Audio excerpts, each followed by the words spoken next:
Welcome to Priya classes. Friends, एक बार फिर से आप लोग का स्वागत है प्रिया क्लासेस में। आज इस वीडियो में मैं आप लोग के लिए फ्रेंड्स सोशल साइंस अर्थात सामाजिक विज्ञान का पहला मॉडल प्रैक्टिस सेट लेकर आया हूं। ठीक है फ्रेंड्स, अगर इस बार आप मैट्रिक एग्जाम देने वाले हैं तो वीडियो को लास्ट तक जरूर बने रहिएगा फ्रेंड्स, क्योंकि यह मॉडल प्रैक्टिस सेट आप के लिए बहुत ही इंपॉर्टेंट है, आपके एग्जाम के लिए बहुत ही इंपॉर्टेंट है। ठीक फ्रेंड्स, क्योंकि यह मॉडल प्रैक्टिस सेट आपका भारतीय भवन बुक से लिया गया है। देखिए फ्रेंड्स, अभी जो भी मार्केट में अच्छी जो किताबें आए हुए हैं फ्रेंड्स, मॉडल प्रैक्टिस सेट जो आए हुए हैं, सभी का मैं मॉडल प्रैक्टिस सेट आप लोग को प्रोवाइड करा देता हूं। ठीक है फ्रेंड्स, इसके बाद मैं फाइनल मॉडल प्रैक्टिस सेट आप लोग को प्रोवाइड कराऊंगा जो मैं खुद बनाऊंगा। ठीक फ्रेंड्स, तो एक छोटी सी रिक्वेस्ट है कि चैनल पे पहली बार आए हैं फ्रेंड्स, चैनल को सब्सक्राइब नहीं किए हैं तो चैनल को जरूर सब्सक्राइब करने और बेल आइकन को जरूर दबाएं ताकि महत्वपूर्ण वीडियो का नोटिफिकेशन मिलता रहे। ठीक है फ्रेंड्स, तो चलिए इसमें टोटल हम लोग 48 प्रश्न को देखेंगे।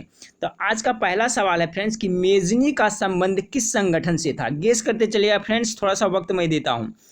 मेजनी का संबंध किस संगठन से था? ऑप्शन ए में लाल सेना, बी में कार्बोनरी, सी में फिलिक हिटारिया और डी में डायट। तो देखिए मेजनी का संबंध था कार्बोनरी से। ठीक है फ्रेंड्स, तो ऑप्शन नंबर बी बिल्कुल आपका राइट आंसर हो जाएगा। देखिए लाल सेना का गठन आज करते चलेगा फ्रेंड्स, मैं डिस्क्राइब करते हुए चलता हूं, इससे आपको काफ़ी फायदा होगा। लाल सेना का गठन किसने किया था? आज रखिएगा, ट्रांस्टकी ने किया था। लाल सेना का गठन किसने किया था? ट्रांस्टकी ने किया था। अगर पूछे फ्रेंड्स लाल कुर्ती नामक सेना का गठन किसने किया था तो उसका हो जाएगा गैरिबाल्डी। तो ये तीनों जरूर याद रखिएगा। ठीक है फ्रेंड्स, चलिए सवाल नंबर 2 को देखते हैं। सवाल नंबर 2 है रूस में जार। रूस में जार का अर्थ क्या होता है? तो रूस में जार का अर्थ क्या होता है फ्रेंड्स? गेस करें इसका राइट आंसर क्या होगा। तो जार मतलब होता है राजा। ठीक है फ्रेंड्स, तो देखिए रूस के जो राजा होते थे, रूस के जो सम्राट होते थे, उनको जार कहा जाता था। तो ऑप्शन नंबर डी इसका बिल्कुल राइट आंसर हो जाएगा। रूस में जार का अर्थ क्या होता था? तो रूस का सम्राट अर्थात रूस का राजा। चलिए सवाल नंबर 3 को देखते हैं फ्रेंड्स। सवाल नंबर 3 है कि होवा होवा आंदोलन किस प्रकृति के था? तो किस प्रकृति का था फ्रेंड्स? ऑप्शन दिया हुआ है आपका क्रांतिकारी आंदोलन प्रवृत्ति का, बी में धार्मिक आंदोलन प्रवृत्ति का, सी में साम्राज्यवादी समर्थक आंदोलन प्रवृत्ति का, डी में बुद्धिजीवी आंदोलन प्रवृत्ति का। तो इसका राइट आंसर क्या होगा फ्रेंड्स? गेस करते चलिएगा आप लोग। इसका जो राइट आंसर होगा फ्रेंड्स ऑप्शन नंबर बी हो जाएगा। धार्मिक आंदोलन प्रवृत्ति का था होवा होवा आंदोलन। ठीक है फ्रेंड्स, अब चलिए सवाल नंबर 4 को देखते हैं। सवाल नंबर 4 आपका ये रहा फ्रेंड्स। सवाल नंबर 4 है कि भारत में खिलाफत आंदोलन शुरू हुआ। तो भारत में खिलाफत आंदोलन कब शुरू हुआ था फ्रेंड्स? तो 1920 ईस्वी में हुआ था फ्रेंड्स। तो इसका राइट आंसर हो जाएगा ऑप्शन नंबर ए। सवाल नंबर 5 को देखिए। 1917 ईस्वी में भारत में पहला जूट मिल किस शहर में स्थापित हुआ था? तो देखिए 1917, इसमें 2 प्रश्न बन रहा है फ्रेंड्स, ध्यान दीजिएगा। इसमें आपका कितने प्रश्न बन रहा है? तो 2 प्रश्न बन रहा है। ठीक है फ्रेंड्स, कि 1917 में भारत में पहला जूट मिल किस शहर में स्थापित हुआ था? तो इसका जो राइट आंसर होगा फ्रेंड्स, गेस करें। ऑप्शन ए में कोलकाता है, बी में दिल्ली है, सी में मुंबई है और डी में पटना है। इसका राइट आंसर हो जाएगा कोलकाता, यानी ऑप्शन नंबर ए है जो राइट आंसर हो जाएगा। और कब हुआ था फ्रेंड्स? तो 1917 ईस्वी में। ये भी याद रखिएगा। ठीक है, इस तरह से प्रश्न पूछा जा सकता है कि भारत में पहला जूट मिल कब स्थापित हुआ था? तो 1917 ईस्वी में। किस शहर में? तो कोलकाता में। चलिए सवाल नंबर 6 को देखिए। सवाल नंबर 6 आपका है फ्रेंड्स कि पूंजीपति वर्ग के द्वारा किस वर्ग का शोषण हुआ? तो पूंजीपति वर्ग के द्वारा किस वर्ग का शोषण हुआ था? तो इसका जो राइट आंसर होगा फ्रेंड्स क्या होगा? गेस करें। ए में श्रमिक वर्ग, बी में मध्य वर्ग, सी में कृषक वर्ग और डी में उपरोक्त सभी। इसका राइट आंसर हो जाएगा फ्रेंड्स ऑप्शन नंबर ए हो जाएगा। श्रमिक वर्ग का शोषण हुआ था। सवाल नंबर 7 काफी महत्वपूर्ण सवाल है कि प्राचीन काल में किस स्थल मार्ग से एशिया और यूरोप का व्यापार होता था? कब? प्राचीन काल में। तो प्राचीन काल में आपको किस मार्ग से होता था? इसका राइट आंसर गेस करें आप लोग फ्रेंड्स। चलिए मैं बताता हूँ राइट आंसर क्या होगा, आप लोग मिलाइएगा। इसका राइट आंसर होगा ऑप्शन नंबर बी, रेशम मार्ग के द्वारा व्यापार होता था। चलिए सवाल नंबर 8 को देखिए। सवाल नंबर 8 है आपका कि गुटेनबर्ग ने सर्वप्रथम किस पुस्तक की छपाई की थी? तो गुटेनबर्ग ने सर्वप्रथम किस पुस्तक की छपाई की थी? ऑप्शन ए में कुरान, बी में गीता, सी में हदीस और डी में बाइबल। तो सवाल नंबर जो 8 है इसका राइट आंसर होगा friends option number D, Bible का। ठीक है, गुटेनबर्ग ने सर्वप्रथम किस पुस्तक की छपाई की? तो बाइबल का। सवाल नंबर 9 देखिए। राष्ट्रपति के नाम से किसे जाना जाता है? तो राष्ट्रपति के नाम से किसे जाना जाता है फ्रेंड्स? सिंपल सा प्रश्न है। सॉरी, राष्ट्रपिता का नाम से किसे जाना जाता है? तो सिंपल सा प्रश्न है फ्रेंड्स। तो महात्मा गांधी को राष्ट्रपिता भी कहा जाता है। तो ऑप्शन नंबर 20 का बिल्कुल राइट आंसर हो जाएगा। चलिए सवाल नंबर 10 को देखें। कौन सा सामाजिक वर्ग बुद्धिजीवी वर्ग के रूप में उभर कर आया? तो कौन सा समाज आया था फ्रेंड्स? तो मध्य वर्ग समाज आया था, यानी ऑप्शन नंबर डी इसका बिल्कुल राइट आंसर हो जाएगा। चलिए सवाल नंबर 11। सवाल नंबर 11 आपका है कि जब हम लैंगिक विभाजन की बात करते हैं तो हमारा अभिप्राय होता है, क्या अभिप्राय होता है जब हम लैंगिक विभाजन की बात करते हैं? तो इसका जो राइट आंसर हो जाएगा फ्रेंड्स आपका ऑप्शन नंबर बी हो जाएगा। 11 का हो जाएगा आपका बी। समाज द्वारा स्त्रियों और पुरुषों को दी गई असमान भूमिकाएं। देखिए बहुत ही इंपॉर्टेंट सवाल है। जब हम लैंगिक विभाजन की बात करते हैं तो हमारा अभिप्राय यानी हमारा तात्पर्य क्या होता है? तो समाज द्वारा स्त्रियों और पुरुषों को दी गई असमान भूमिकाएं। सवाल नंबर 12 देखें। क्वेश्चन नंबर 12 आपके सामने है फ्रेंड्स कि निम्नलिखित में कौन संघ राज्य की विशेषता नहीं है? तो संघ राज्य की विशेषता इनमें से कौन नहीं है? इसका राइट आंसर हो जाएगा फ्रेंड्स आपका ऑप्शन नंबर सी। ठीक है, इकहरी शासन व्यवस्था यह है जो संघ राज्य की विशेषता नहीं है। देखिए आपका नागरिक शास्त्र से प्रश्न है। इसी तरह से फ्रेंड्स इसमें सभी विषयों से मिला हुआ है। सोशल साइंस का ये प्रैक्टिस सेट है, मॉडल प्रैक्टिस सेट है। सवाल नंबर 13 देखिए, बिहार में संपूर्ण क्रांति का नेतृत्व किसने किया था? बहुत ही वीवीआई सवाल है। इसका राइट आंसर क्या होगा फ्रेंड्स? आप लोग गेस करें। बिहार में आपका संपूर्ण क्रांति का नेतृत्व किसने किया था? तो बिहार में संपूर्ण क्रांति का नेतृत्व किसने किया था फ्रेंड्स? गेस करें, इसका राइट आंसर क्या होगा? ऑप्शन ए में मोरारजी देसाई, बी में नीतीश कुमार, सी में इंदिरा गांधी और डी में जयप्रकाश नारायण। तो क्या होगा फ्रेंड्स? इसका राइट आंसर हो जाएगा आपका option number D, Jayaprakash Narayan ने। सवाल नंबर 14 को देखिए। सवाल नंबर 14 आपका है कि इनमें कौन सी एक बात लोकतांत्रिक व्यवस्थाओं के अनुरूप नहीं है? लोकतांत्रिक व्यवस्थाओं के अनुरूप नहीं है। ऑप्शन ए में कानून के समक्ष समानता, बी में स्वतंत्रता एवं निष्पक्ष चुनाव, सी में उत्तरदायी शासन व्यवस्था और डी में है बहुसंख्यकों का शासन। तो क्या होगा फ्रेंड्स सवाल नंबर 14 का? इसका जो राइट आंसर हो जाएगा ऑप्शन नंबर डी हो जाएगा, बहुसंख्यों का शासन। ठीक है, चलिए सवाल नंबर 15 को देखिए। भारत एक लोकतांत्रिक राज्य है, निम्नलिखित में से किसमें यह घोषणा की गई है? बहुत सिंपल सा प्रश्न है फ्रेंड्स, गेस करें किसमें कहा गया है कि भारत एक लोकतांत्रिक राज्य है? तो सवाल नंबर 15 का क्या हो जाएगा फ्रेंड्स? ऑप्शन नंबर ए, प्रस्तावना में यह घोषणा की गई है कि भारत एक लोकतांत्रिक राज्य है।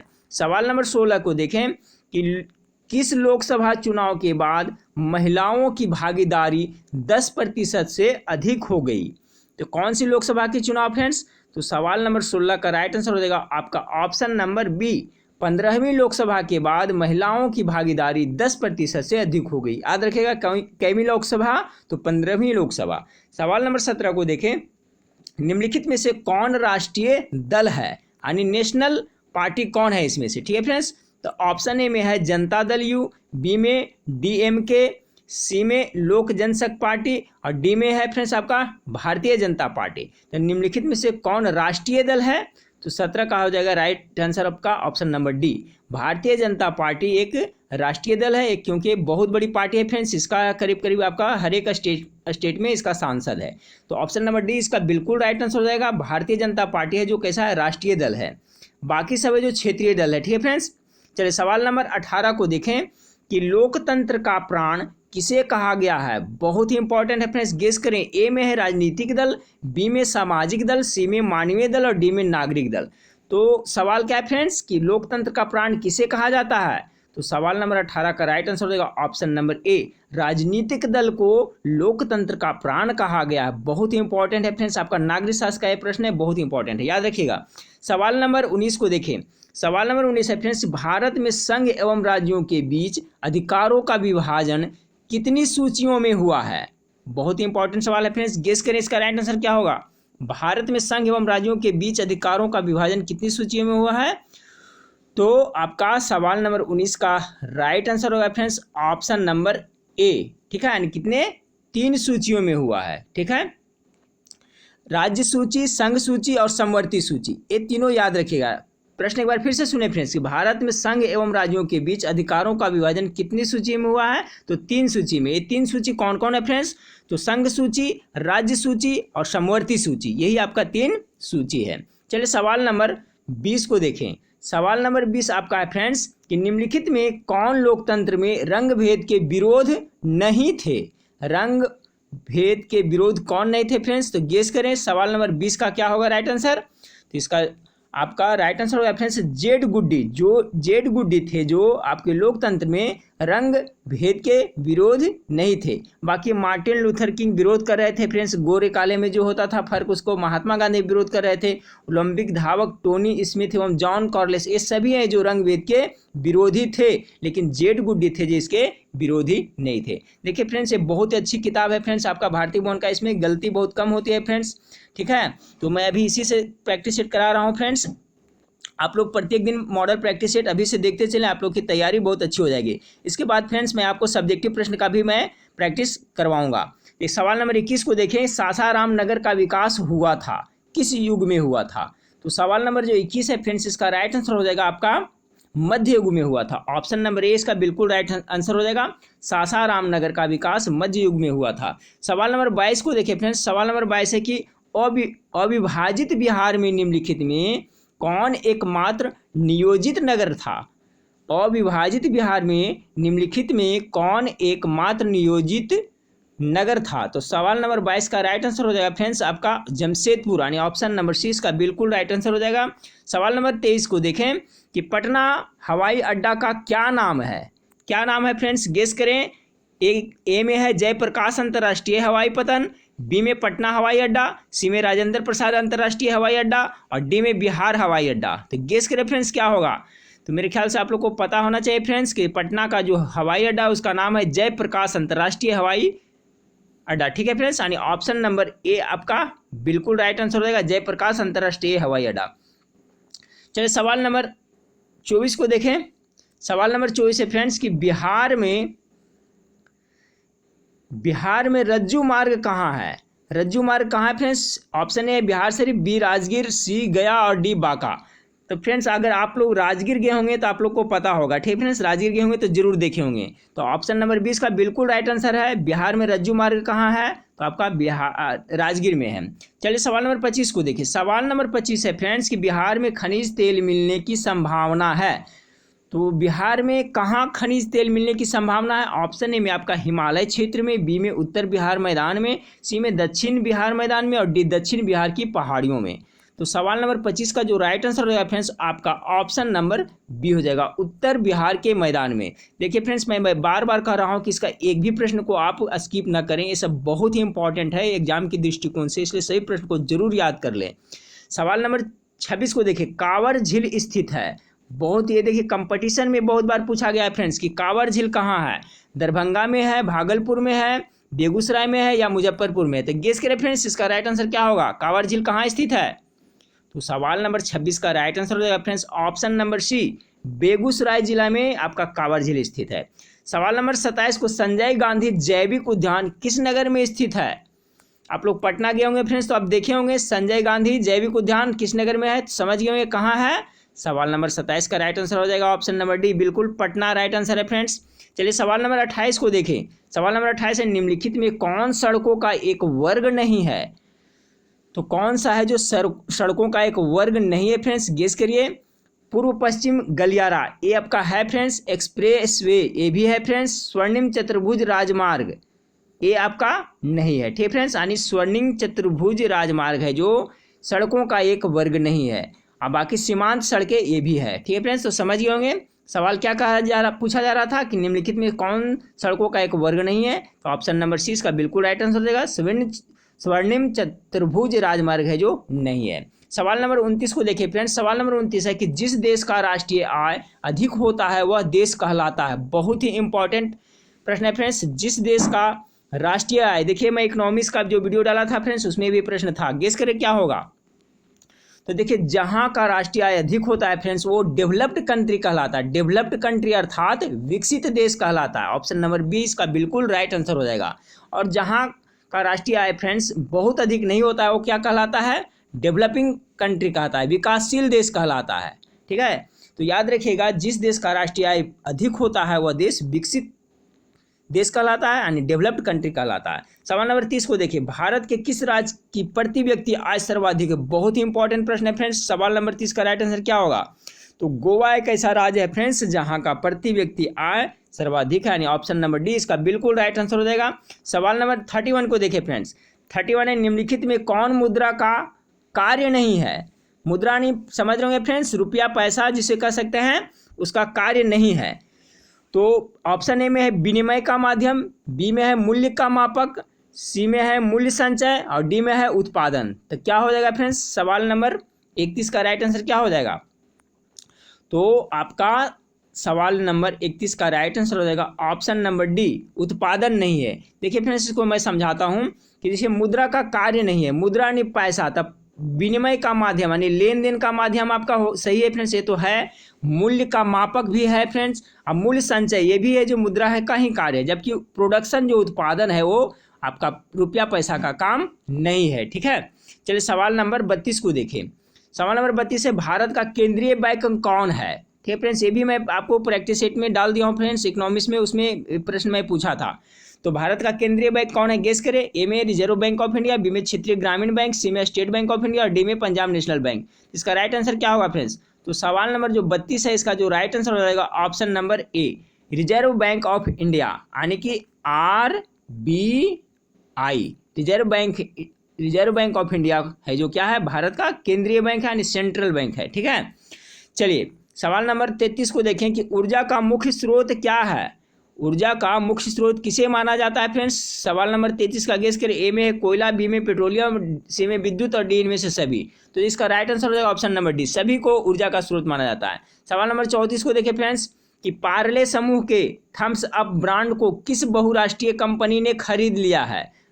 पार्ले समूह को थम्स अप ब्रांड को किसने खरीद लिया है फ्रेंड्स? तो सवाल नंबर 34 का राइट आंसर हो जाएगा option number A, Coca Cola ने खरीद लिया है। सवाल नंबर 35 को देखें फ्रेंड्स।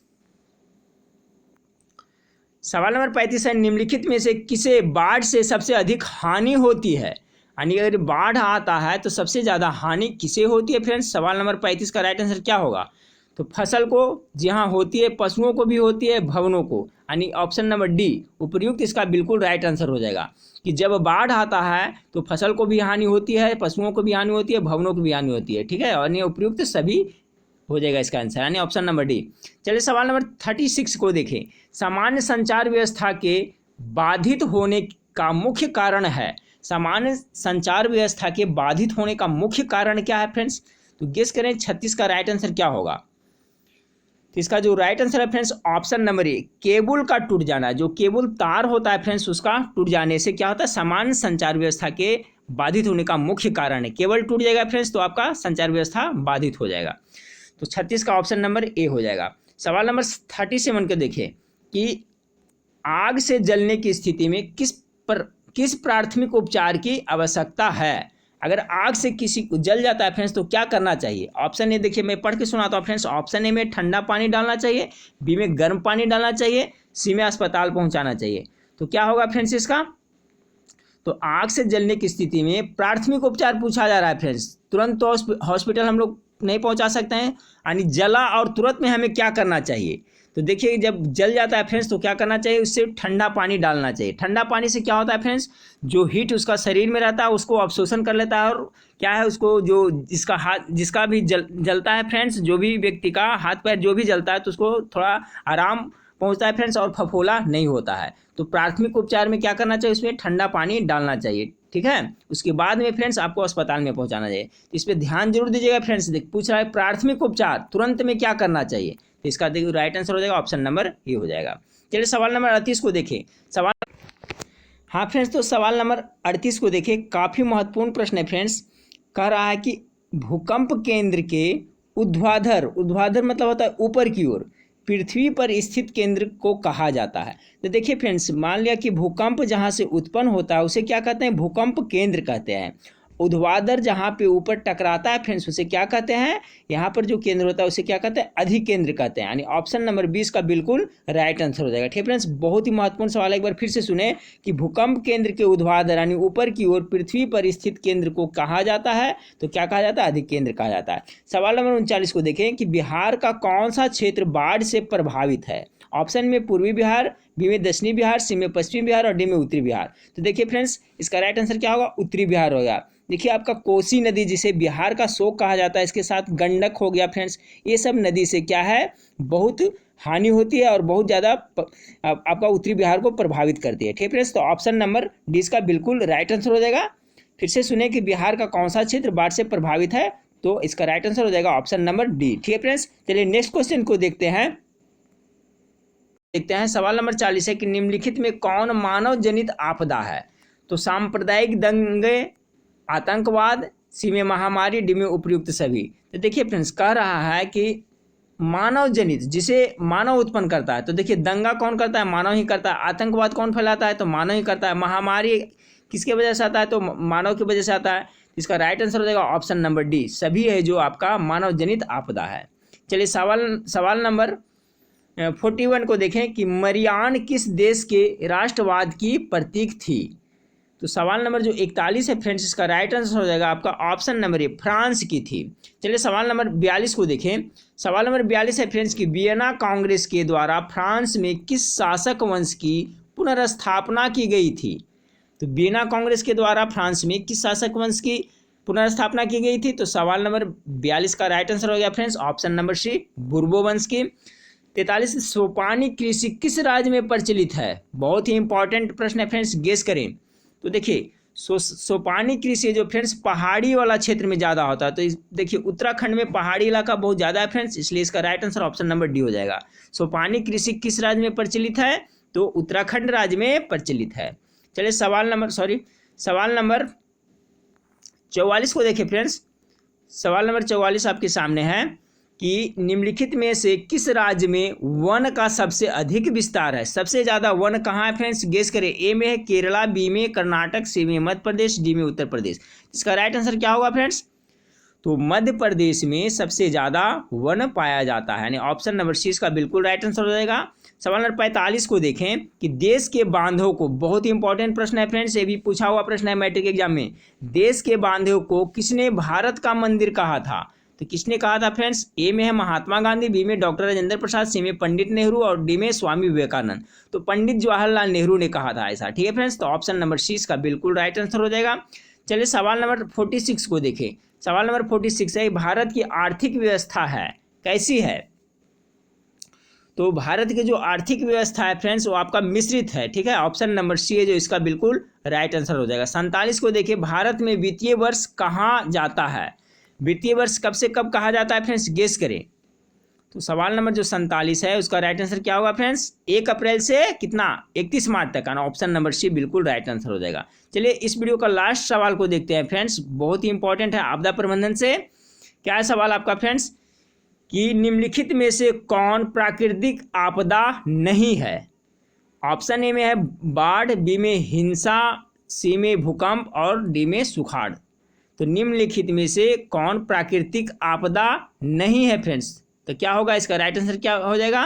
तो ऑप्शन नंबर बी, हिंसा है जो आपका प्राकृतिक आपदा नहीं है, ये मनुष्य के द्वारा फैलाया जाता है। जबकि बाढ़ है जो प्राकृतिक होता है फ्रेंड्स, भूकंप भी प्राकृतिक है और सुखाड़ ये सब है जो प्राकृतिक है। तो सवाल नंबर 48 का right answer option number B हो जाएगा। ठीक फ्रेंड्स, तो देखिए ये भारतीय भवन का पहला प्रैक्टिस सेट था फ्रेंड्स सोशल साइंस का। इसी तरह से सभी विषयों का मैं इससे प्रैक्टिस सेट करवा देता हूँ फ्रेंड्स, और जो भी मार्केट में आया है मैं जो प्रैक्टिस सेट फ्रेंड्स उससे भी करवा दूंगा। और लास्ट में फ्रेंड्स मैं आपको अपने से मॉडल प्रैक्टिस सेट बना कर दूंगा फ्रेंड्स, जो काफ़ी महत्वपूर्ण होगा एग्जाम के दृष्टिकोण से, जिसमें हर एक मॉडल प्रैक्टिस सेट से आपको प्रश्न लड़ना ही लड़ना है। ठीक फ्रेंड्स, तो मैं आप सब्जेक्टिव भी आपको रेगुलर प्रोवाइड करता रहूँगा।